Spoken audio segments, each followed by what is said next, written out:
नमस्कार, बहुत स्वागत है आप सबका एक बार फिर से हमारे YouTube चैनल के ऊपर।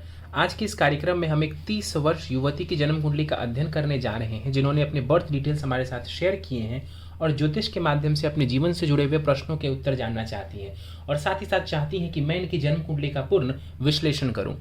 आगे बढ़ने से पहले हर बार की तरह आप सबसे निवेदन है, यदि अभी तक आपने हमारे YouTube चैनल को सब्सक्राइब नहीं किया है तो आपसे सब्सक्राइब कर दें और बेल आइकन को दबाना ना भूलें।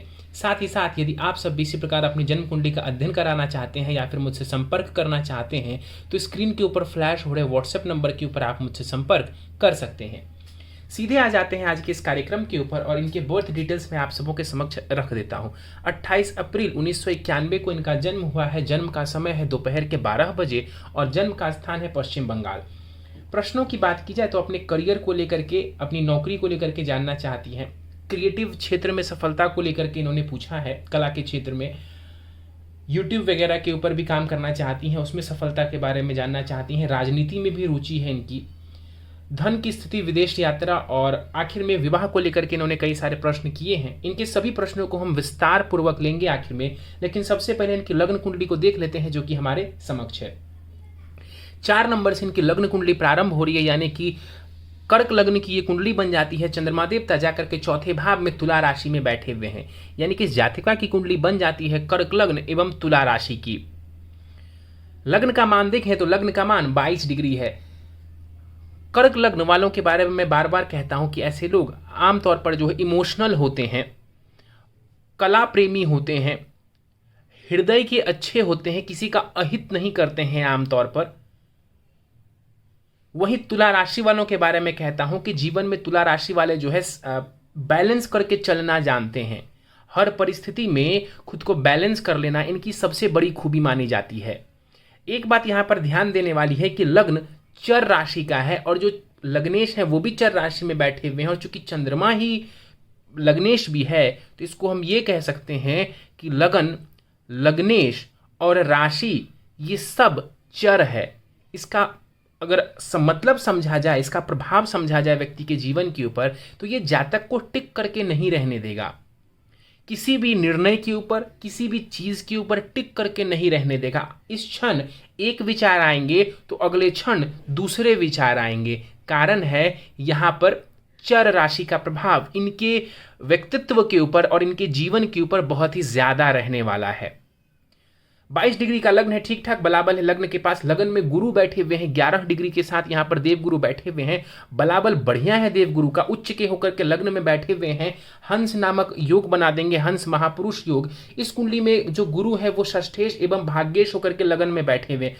अब देखिए, भाग्येश का लगन में जाकर के उच्च का बैठना निश्चित रूप से ये इस जातिका को भाग्यवान बनाएगा, भाग्यशाली बनाएगा।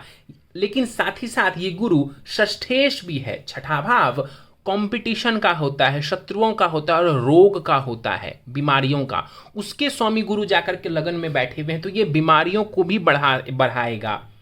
वर्क प्लेस पर शत्रुओं को बढ़ा सकता है ये, तो इन बातों का ध्यान रखना चाहिए। और दूसरा, अपने हेल्थ का ध्यान रखिए, मोटापे वगैरह का ध्यान रखिए आप। यहां पर गुरु बैठे हुए हैं, ये व्यक्तित्व को बढ़िया जरूर कर देंगे। लेकिन इस गुरु के ऊपर एक ग्रह जिसकी दृष्टि मैं देख पा रहा हूं वो है शनि। शनि की दृष्टि लग्न के ऊपर पड़ेगी। यहां पर गुरु को भी ये शनि देखेंगे और डिग्री देखिए तो 11 डिग्री के गुरु है, 12 डिग्री के शनि है, यानी आपस में इन दोनों का जो संबंध है ना वो बहुत क्लोज लग रहा है डिग्री वाइज, यानी बहुत करीब से ये एक दूसरे को प्रभावित कर रहे हैं। और शनि इस कुंडली में मारक होते हैं और यहां पर शनि देवता इस हंस योग के शुभ प्रभावों को कम कर देंगे। ऐसा ही भगवान राम की भी कुंडली में हुआ है। भगवान रामचंद्र की कुंडली में भी इसी प्रकार से शनि योग भंग कर रहे हैं। तो यहां पर ये हंस योग का पूरा लाभ आपको नहीं लेने देंगे, लेकिन फिर भी शिक्षा वगैरह के क्षेत्र के लिए बढ़िया है, आपके व्यक्तित्व के लिए बढ़िया है, आपके ज्ञान के लिए, आपके मान सम्मान के लिए इसको बढ़िया माना जाएगा। लगभग युवा अवस्था के हैं, वैसे ये कहलाएंगे यहां पर वृद्ध अवस्था के। यहां से बैठ करके गुरु पंचम भाव, सप्तम भाव और भाग्य भाव को देख रहे हैं। पंचम भाव के ऊपर गुरु की दृष्टि शिक्षा, संतान दोनों के लिए बढ़िया है। विवाह भाव के लिए गुरु की दृष्टि बढ़िया है विवाह के लिए। और भाग्य भाव के ऊपर गुरु दृष्टि डालेंगे तो आपकी उच्च शिक्षा, आपके भाग्य, इन सब के लिए, पिता से लाभ लेने के लिए इस गुरु की स्थिति बढ़िया मानी जाएगी। चंद्रमा 6 डिग्री के साथ कुंडली के चौथे भाव सुख भाव में बैठे हुए हैं, तो यहाँ पर लग्नेश जाकर के चौथे भाव में बैठा है। जीवन की खुशियों को तो ये जरूर आपको आने देगा, लेकिन जैसा मैंने कहा कि ये मति भ्रम भी करवाएगा। मति भ्रम कहने का मतलब है कि आपको एक मत ये कभी नहीं होने देगा। कंसंट्रेशन की जीवन में थोड़ी परेशानी रह सकती है। इस शनि के ऊपर यदि हम देखें तो सूर्य एवं शनि की दृष्टि है। सूर्य की दृष्टि शनि की चंद्रमा के ऊपर होने की वजह से आप समझ सकते हैं कि ये पूर्णिमा का जन्म है, पूर्णिमा के आसपास का या पूर्णिमा का जन्म है आपका, तो यहाँ पर चंद्रमा काफी शुभ हो जाते हैं, ये प्लस पॉइंट है। लेकिन शनि की 10वीं दृष्टि इस चंद्रमा के ऊपर पड़ रही है, यानी कि आपके बनते हुए कार्यों को ये विलंबित करेगा, और दूसरा आपके मन को भी ये प्रभावित करेगा। तो इस बात का ध्यान रखिए कि मन में बहुत ज्यादा विचार मत आने दीजिए और एक चीज के ऊपर फोकस होकर के काम करिए। नकारात्मक विचारों से बचिए। देखिए, राहु जब चंद्रमा को देखते हैं तो ये बहुत ज्यादा जो है ना कंसंट्रेशन वीक करते हैं। जब शनि चंद्रमा को देखते हैं तो कंसंट्रेशन वीक नहीं करते हैं, लेकिन ये नकारात्मक प्रभाव देते हैं मन के ऊपर, यानी कि मन को थोड़ा पीड़ित कर देते हैं। सुख सुविधाओं के लिए चंद्रमा का यहां पर बैठना बढ़िया माना जाएगा। बाल अवस्था के चंद्रमा यहां पर बैठे हुए हैं। 10वां भाव करियर भाव को देखेंगे, करियर में ये आपको अच्छा लाभ देने वाले होंगे। नेम फेम आप करियर में कमा सकती हैं। राहु कुंडली के छठे भाव में 28 डिग्री के साथ मृत अवस्था में यहां पर बैठे हुए हैं। 6th हाउस में राहु है। अगर राहु की दशा वगैरह चलती है उस दौरान थोड़ी सावधानी रखेंगे। वैसे आपकी राहु की महादशा बीत चुकी है। छठे भाव में राहु बैठे हुए हैं। वर्क प्लेस पर अगर आप कहीं भी काम करती हैं, अपने कॉम्पिटिटर्स से, अपने शत्रुओं से थोड़ा सावधान रहेंगी। यहां पर राहु बैठे हुए हैं, नीच के जरूर दिख रहे हैं। इस राशि में राहु को बहुत अच्छा हम नहीं मानते हैं, लेकिन जिसके घर में राहु बैठे हैं वो ग्रह उच्च का लगन में है। इस वजह से यहां पर राहु कोई बहुत खराब रिजल्ट नहीं देगा, बल्कि शत्रुओं से लड़ने की क्षमता भी आपके अंदर होगी। कॉम्पिटिटर्स के ऊपर आप भारी पड़ेंगी और उनसे जीत भी आपको मिलेगी। तो कंपटीशन में सफलता के लिए भी ये बढ़िया माना जाएगा। हाँ, अब राहु का प्रभाव ये है कि राहु नकारात्मक ग्रह है, राहु मेलेफिक ग्रह है। तो क्या करेगा? तो विलंब से सफलता देना। राहु का प्रभाव 10वां भाव, 12वें भाव एवं दूसरे भाव के ऊपर भी है। इन भावों को राहु अपनी दृष्टियों से देख रहे हैं, तो करियर में विलंब, करियर में थोड़ा उतार चढ़ाव। 12वें खाने को देखेंगे तो धन का व्यय, और धन भाव को देखेंगे तो संचित करने में परेशानी आएगी धन को। शनि कुंडली के 7वें भाव में स्वग्रही होकर के बैठे हुए हैं, और यहां पर शनि शश नामक महापुरुष योग बना दे रहे हैं। अब देखिए, इस कुंडली में शनि मारक ग्रह होते हैं, जैसा मैंने पहले भी कहा, और यहां पर शश योग भी बना रहे हैं, तो कैसा रिजल्ट देंगे? देखिए, बड़ा आसान है समझना। शनि चूंकि अपने घर में बैठे हैं, अपनी राशि में बैठे हुए हैं, तो इस भाव में वो वृद्धि करेंगे। 7वां भाव विवाह का होता है, पार्टनरशिप का होता है, इसमें शनि आपको लाभ देंगे। युवावस्था के शनि है, विवाह के लिए, पार्टनरशिप के लिए अच्छे हैं। लेकिन शनि की दृष्टियां कहां कहां पड़ेंगी? तो देखिए, भाग्य के ऊपर, लगन के ऊपर और चौथे के ऊपर। अब शनि भाग्य को देखेंगे, भाग्य में विलंब उत्पन्न करेंगे। मना नहीं करेंगे, ये नहीं कहेंगे कि भाग्य का बिल्कुल सहयोग नहीं मिलेगा, लेकिन विलंब उत्पन्न जरूर करेंगे। यानी भाग्य देर से आपका साथ दे, देर से सहयोग करे, चीजें मिलें लेकिन विलंब से आपको मिलें। लगन को शनि देवता देखेंगे तो निश्चित रूप से कार्य विलंबित करवाएंगे। पर्सनालिटी में जो बात आनी चाहिए थी गुरु के कारण, अब उसमें थोड़ी कमी आ जाएगी। शनि कुंडली के चौथे भाव को देखेंगे तो यहां पर सुखों में थोड़ी कमी, माता को कष्ट, ये शनि दे सकते हैं। लगन के ऊपर जो शनि की दृष्टि पड़ रही है, ये आपको मैच्योरिटी जरूर देगा। आगे बढ़ जाते हैं, बुध को देख लेते हैं। बुध 24 डिग्री के साथ बाल अवस्था में कुंडली के भाग्य भाव में बैठे हुए हैं। यहां पर देखिए, बुध नीच के नजर आ रहे हैं, लेकिन गुरु की जो दृष्टि पड़ रही है बुध के ऊपर, निश्चित रूप से बुध का यहां पर नीच भंग माना जाएगा। अब इस कुंडली में बुध को समझे तो तृतीयेश एवं द्वादशेश होकर के बुध भाग्य भाव में बैठे हुए हैं। बहुत अच्छी राशि में तो नहीं बैठे हुए हैं, लेकिन नीच भंग हो रहा है, तो यहां पर बुध भी आपके लिए अच्छा रिजल्ट देंगे। लेकिन सबसे इंपॉर्टेंट होता है कि उस कुंडली में ग्रह कारक है कि नहीं। तो मैं आपको बता दूं कि कर्क लगन की कुंडली में जो बुध होते हैं, ये सर्वथा अकारक माने जाते हैं, अकारक ना कि कारक। तो बुध ये जो भाग्य भाव में आपको दिख रहा है, और मैंने कह भी दिया कि नीच भंग राजयोग बन रहा है, ये बुध आपको कोई बहुत जबरदस्त राजयोग नहीं देने वाला होगा। पहली बात, क्यों? इसलिए क्योंकि ये बुध इस कुंडली में कारक नहीं, मारक ग्रह है, परफेक्ट मेलेफिक है इस कुंडली के लिए। ये प्योर मेलेफिक मुझे कहना चाहिए, क्षमा चाहूंगा। तो यहां पर प्योर मेलेफिक है, 9वें भाव में बैठा हुआ है, भाग्य में विलंब उत्पन्न करेगा। कब तक? तो 32 वर्ष तक, 32 वर्ष तक।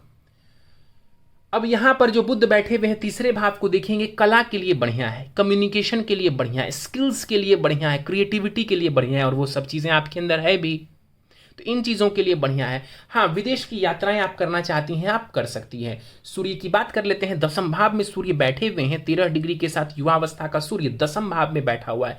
ये सबसे परफेक्ट स्थिति होती है सूर्य की। कर्क लगन में यदि सूर्य 10th हाउस में बैठ जाए तो इससे बेहतर स्थिति सूर्य की हो ही नहीं सकती। क्यों? क्योंकि दसम भाव में सूर्य उच्च के भी हो रहे हैं, और साथ ही साथ यहाँ पर जो सूर्य है ये दिग्बली भी है, यानी कि डबल तरीके से ये जो सूर्य है ना, पावरफुल है आपकी कुंडली में। सूर्य डबल पावरफुल है आपके चार्ट में, और षडबल में भी सूर्य का बल सबसे ज्यादा है, और वो दिख भी रहा है यहाँ। और एक बात आपको बतानी रहेगी, गुरु भी यहाँ पर जो है लगन में दिग्बल है, चंद्रमा भी चौथे भाव में दिग्बली है, सप्तम भाव में शनि भी दिग्बली है, और दसवें भाव में सूर्य भी दिग्बली है। दिग्बली का मतलब होता है दिशा बल। इसका मतलब है कि आपके केंद्र में जितने भी ग्रह बैठे हुए हैं उन सभी ग्रहों को दिशा बल प्राप्त है। ये बहुत बढ़िया है। तो सूर्य दसम भाव में जो बैठे हुए हैं, इस कुंडली में सूर्य धनेश होकर के दसम भाव में बैठे हुए, देखिए परिवार से लाभ आपको दिख रहा है, खूब सारा धन और मान सम्मान आपको मिलेगा जीवन में, ये भी सूर्य बतला रहे हैं। समाज में आप कुछ बड़ा करें, जीवन में आप कुछ बड़ा करें, अच्छे पद पर जाएं, ये सूर्य यहां दर्शा रहे हैं। चौथे भाव के ऊपर जो सूर्य की दृष्टि पड़ेगी प्रॉपर्टी वगैरह के लिए, ये भी बढ़िया है। सूर्य बहुत अच्छे हैं आपके करियर के लिए, आपके मान सम्मान के लिए, यश कीर्ति के लिए, नेम फेम के लिए जबरदस्त हैं।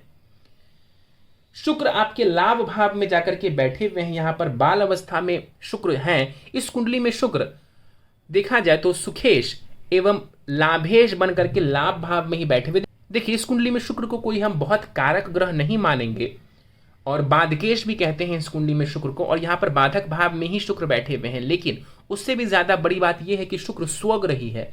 तो स्वग्रही जब कोई ग्रह होता है, चाहे कारक रहे, मारक रहे, बाधक रहे, उससे कोई मतलब नहीं, वो उस भाव के अच्छे रिजल्ट्स देने के लिए बाध्य हो जाता है। तो यहाँ पर जो ये शुक्र है ये आपको लाभ देंगे, किस चीज में? तो धन के मामले में, आय के मामले में, इनकम के मामले में। और यहाँ पर शुक्र बैठे हुए हैं, ये धन के लिए बहुत अच्छा माना जाएगा। यहाँ पर बैठ करके शुक्र कुंडली के पंचम भाव को देखेंगे, क्रिएटिविटी देंगे आपको, ज्योतिष में रुचि दे सकते हैं, तंत्र मंत्र जैसी चीजों में रुचि दिलवाएंगे आपको। संतान के साथ जो संबंध होते हैं उन संबंधों को ये बेहतर करेंगे। क्यों बेहतर करेंगे भाई?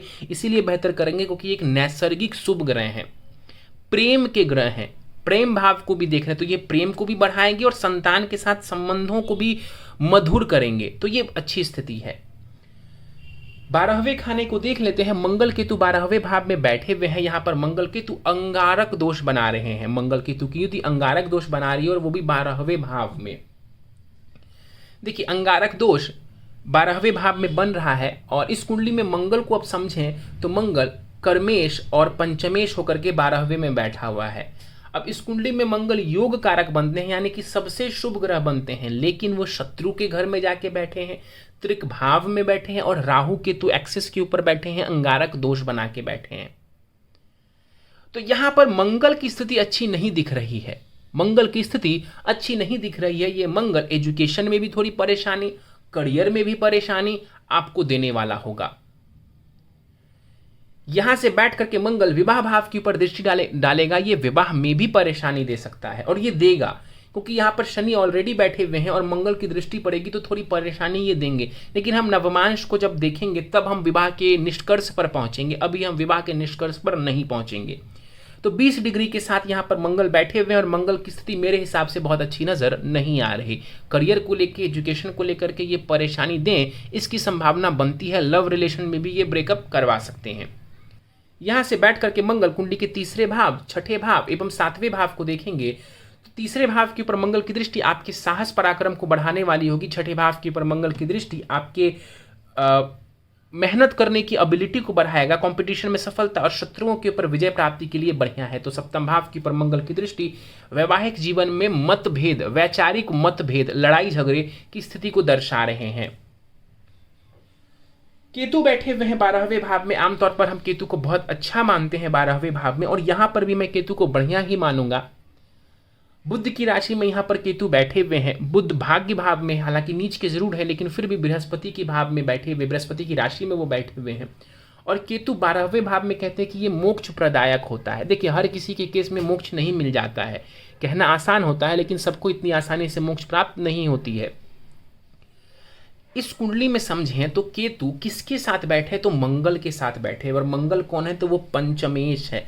पंचमेश के साथ केतु 12वें भाव में जाकर के बैठा हुआ है, तो ये कहीं ना कहीं तो आध्यात्मिक उन्नति दर्शा रहे हैं। आप चाहें तो निश्चित रूप से अध्यात्म से जुड़ करके लाभ ले सकते हैं। देखिए, जब भी मैं अध्यात्म की बात करता हूं तो कई सारे लोगों को लगता है कि मैं संन्यास की बात कर रहा हूं और मैं ये कहना चाह रहा हूं कि आप कमंडल लेके निकल जाएंगे हिमालय। देखिए, ऐसा नहीं होता है, इतना आसान नहीं होता है। कहने का मतलब बस इतना होता है कि आध्यात्मिक उन्नति के योग हैं आपकी कुंडली में, और आध्यात्मिक उन्नति आप जहां पर रह रही हैं, जिस जीवन को जी रही हैं, उसी जीवन को उसी प्रकार से जीते हुए आप निभा सकती हैं, बस अपने आप में थोड़ा बहुत बदलाव करके। तो आध्यात्मिक उन्नति की संभावना है इस कुंडली में। मंगल केतु का योग जो है 12वें भाव में स्वास्थ्य के लिए बढ़िया नहीं है, इसका ध्यान रखिए। गुरु की महादशा आपको चल रही है 15 मार्च 2025 तक ये रहने वाली है। बृहस्पति की महादशा में फिलहाल चंद्रमा की अंतर्दशा चल रही है, जो कि 14 नवंबर 2021 तक आपको रहने वाली है। ये समय अच्छा दिख रहा है आपके चार्ट से।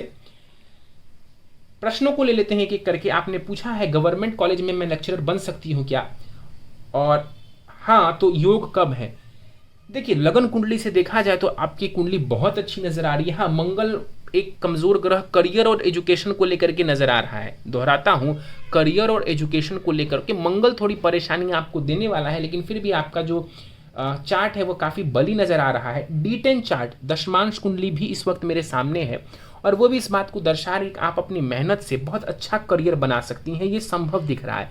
शनि का प्रभाव वहां पर दसम भाव से हो रहा है, दसम भाव पर हो रहा है, तो विलंब दिखता है करियर में। सवाल का जवाब है कि हाँ, लेक्चरर बनने की संभावना है, इस बात को बिल्कुल भी इनकार नहीं किया जा सकता है। प्रयासरत रहिए। कब योग है तो मैं आपको बता दूं कि योग चल रहा है, और 14 नवंबर 2021 के बाद आपको जो मंगल की अंतर्दशा आएगी वो भी इस योग को बनाए रखेगी। कुछ उपाय दे दूंगा आपको और लाभ होगा। तो इस वर्ष और अगले वर्ष तक बहुत अच्छी संभावना नजर आ रही है। उसके बाद भी संभावना है, दोहराता हूं, उसके बाद राहु की अंतर्दशा आएगी, तो ये नहीं सोचिएगा कि संभावना नहीं है, संभावना तब भी है, लेकिन इस वर्ष और अगले वर्ष संभावना ज्यादा नजर आ रही। क्रिएटिव फील्ड में सफलता की संभावना आप जानना चाहती हैं, एक्टिंग या डायरेक्शन का कोर्स करना कैसा रहेगा, और यूट्यूब में सफलता कैसी दिख रही है। ये जितने भी काम आपने कहे हैं साइड से आप कीजिए, जरूर कीजिए, कोई दिक्कत नहीं है, जरूर कीजिए। प्रायोरिटी अभी फिलहाल आप अपने लेक्चररशिप को दीजिए, जो भी आप करियर है, लेकिन इस काम को कीजिए। अच्छी सफलता है आपके लिए, बिल्कुल भी इसमें सोचने की जरूरत नहीं कि सफलता नहीं है, सफलता अच्छी है, आप इसके लिए आगे बढ़ सकती हैं। सूर्य आपका 10th में बैठा हुआ है, ये इस बात की सूचना दे रहा है कि आप लोगों के सामने यदि दिखना चाह रही हैं तो आप दिख सकती हैं, लोग आपको पसंद करें, लोग आपका मान सम्मान करें, इस बात की सूचना मिलती है। और शुक्र और बुध के कारण मैंने कहा है कि ये क्रिएटिव एबिलिटी आपको देता है। चंद्रमा का लगन बनता है, चंद्रमा भी क्रिएटिविटी देते हैं, इमोशंस के कारक हैं, तो बिल्कुल आपके अंदर वो हो सकता है। और डायरेक्शन, देखिए डायरेक्शन में सबसे इंपॉर्टेंट क्या होता है, आप डायरेक्शन देते हैं, यानी कि आप दूसरे को कहते हैं कि तुम ऐसा करो, और ऐसा कौन करता है, तो जिसके पास पावर हो, जिसके पास पावर हो तभी तो सामने वाला उसकी बात को मानेगा। इसके लिए हम क्या देखेंगे, सूर्य को देखेंगे, राहु को भी हम देखते हैं, और भी प्लैनेट्स को देखते हैं, लेकिन सूर्य को देखते हैं डायरेक्शन के लिए। सूर्य आपका अच्छा है। राजनीति में रुचि है, क्या वहां पर सफलता प्राप्त होगी, क्या मैं टॉप लेवल तक जा सकती हूँ, आप जा सकती हैं, लेकिन अभी सारा फोकस जो है ना एक दो चीज़ों के ऊपर लगाएं या एक ही चीज़ के ऊपर लगाएं। अगर सबके ऊपर फोकस अलग अलग आप लगाएंगे तो कहीं पर भी आप पहुंच नहीं पाएंगे। और स्टार्टिंग में याद करिए, मैंने यही आपको कहा है, चर राशि वाली बात, तो अपने आप को कंफ्यूजन में मत रखिए कि मुझे ये भी करना है, मुझे ये भी करना है, मुझे ये भी करना है। मैं कहता हूँ आप 10 चीज़ कर लीजिए, लेकिन एक समय पर एक ही चीज़ के ऊपर कार्य कीजिए। यूट्यूब वगैरह जहां तक बात है, हफ्ते में 1 दिन 2 दिन का समय निकालिए, वो आप कर सकते हैं। बाकी समय जो है आप अपने मुख्य कार्य को कीजिए। और राजनीति थोड़े समय बाद कीजिए, शनि की दशा में भी राजनीति आप कर सकती हैं, कोई दिक्कत नहीं है। आगे बढ़ जाते हैं। आपने पूछा है धन की स्थिति कैसी रहेगी, धन की स्थिति बढ़िया रहेगी आपके लिए। देखिए धनेश जो है वो उच्च के 10वें भाव में बैठे हुए हैं, और आय भाव में, इनकम के भाव में शुक्र स्वग्रही बैठे हुए हैं, तो धन को लेकर के समस्या मुझे नजर नहीं आ रही इस चार्ट में। हाँ, इतना है कि थोड़ा पाप कर्तरी लग रहा है तो इनकम इनिशियली हो सकता है थोड़ी परेशानी दे, लेकिन विशेष कोई परेशानी नहीं है। ओवरऑल आपके पास धन अच्छा खासा नजर आ रहा है।